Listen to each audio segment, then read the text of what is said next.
What's up mga idol? For today's video ay magtatanim tayo ng kabute gamit ang dahon ng saging mga idol.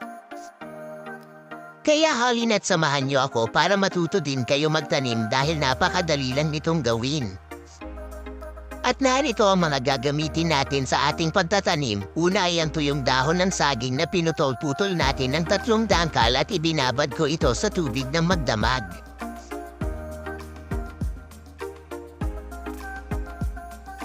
Pangalawa ay ang plastic na pambabalot natin sa ating itatanim. At ang pangatlo ay ang spono binhi na ating nabili.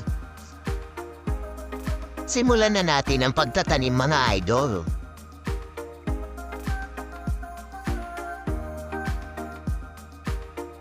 Ang una natin gagawin ay kukuha tayo ng 2 piraso ng pawayan o anuman bagay na pwede nating itusok sa lupa para maging holder ng tuyong dahon ng saging.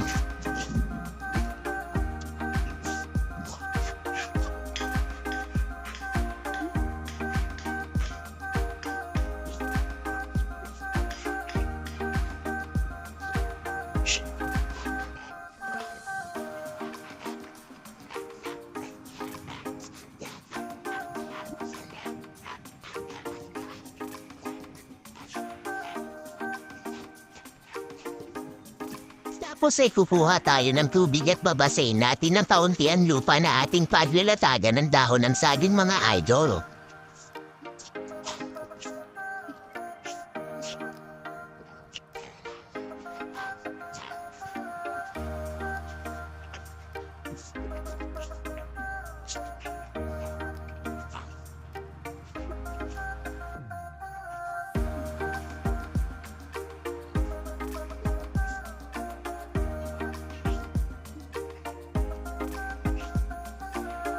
Pagkatapos ay ilalatag na natin ang dahon ng saging mga idol. Dapat ay maayos ang pagkakalatag natin mga idol nang sa ganon ay hindi masira kapag ito ay mataas na. Kung gusto nyo din magtanim sa inyong mga bakuran ay sundan nyo lang ang aking gagawin mga idol. Dapat ay pantay-pantay ang pagkakaayos ng dahon ng saging mga idol.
Kapag natapos nyo na ilatag ang unang layer ay kukuha tayo ng spono binhi ng kabute at ilalagay natin ito sa mga gilid ng dahon na inilatag natin.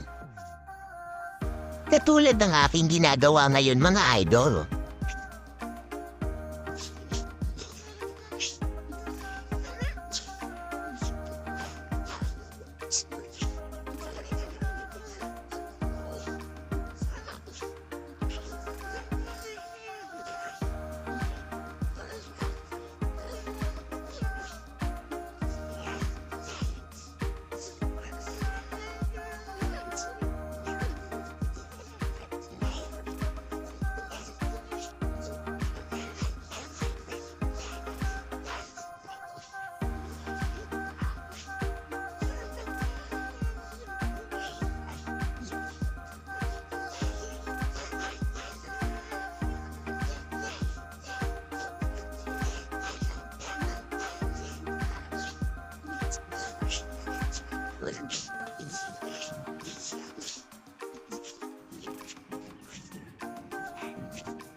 Pagkatapos natin maglagay ng spono binhi ng kabute ay maglalatag uli tayo ng dahon ng saging at ito ang ating magiging second layer mga idol.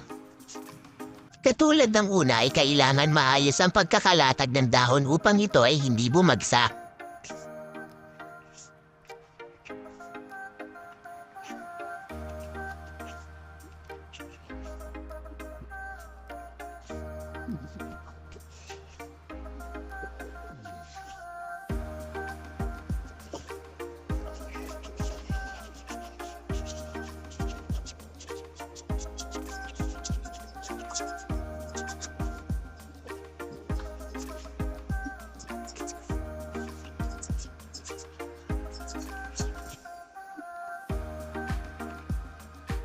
Kapag natapos na ang second layer ay muli tayong maglalagay ng spawn o binhi ng kabute mga idol.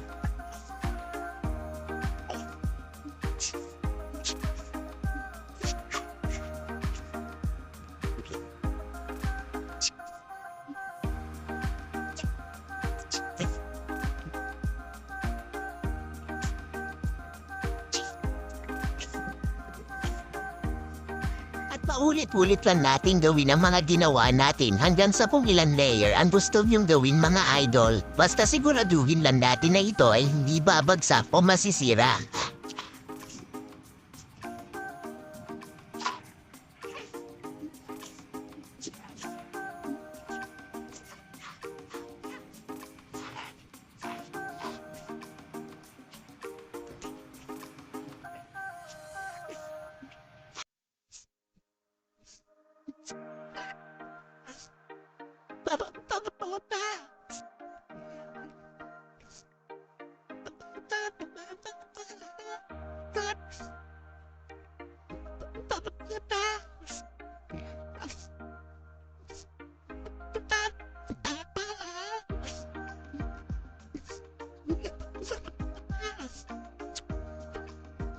Pagkatapos natin mailatag lahat ng layer mga idol ay babalutan na natin siya ng plastic. Kailangan ay maayos ang ating pagkakabalot mga idol upang mag-init ang loob ng sa ganon ay mabuhay ang ating kabute. Paalala mga idol, hindi dapat siya buksan sa loob ng 10 araw upang hindi siya mapasukan ng hangin.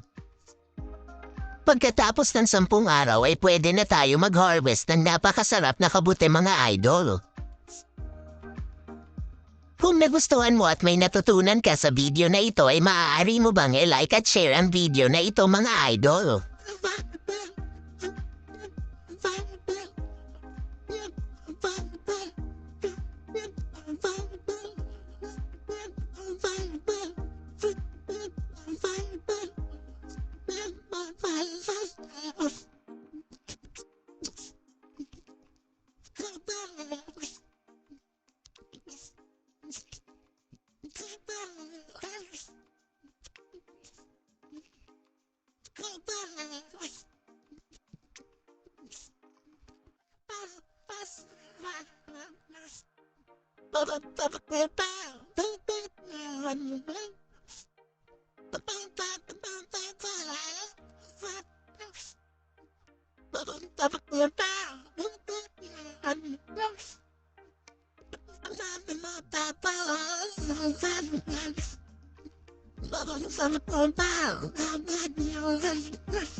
Fire,